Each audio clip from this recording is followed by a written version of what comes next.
Hi everyone, my name is Saiya from Science for Kids, and today's experiment will be Oobleck.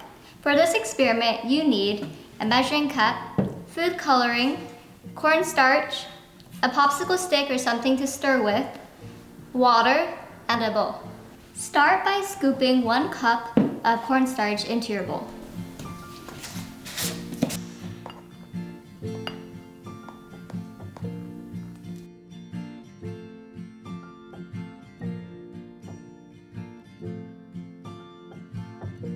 Next, add 2 to 3 drops of food coloring.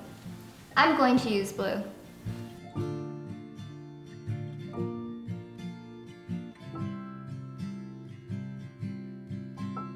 It won't look like much yet, but trust me, a little bit of food coloring will go a long way. Now mix the food coloring into the cornstarch.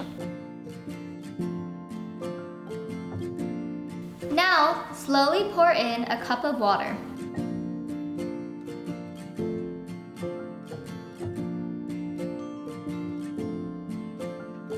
And now mix again.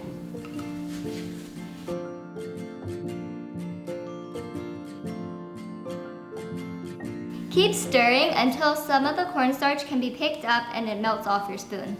If your oobleck is not the right consistency, you can add in more water or more cornstarch. Once you're ready, you should be able to pick up the cornstarch and watch it melt off your spoon. You also should be able to pick up some with your hands and watch it melt in your hands.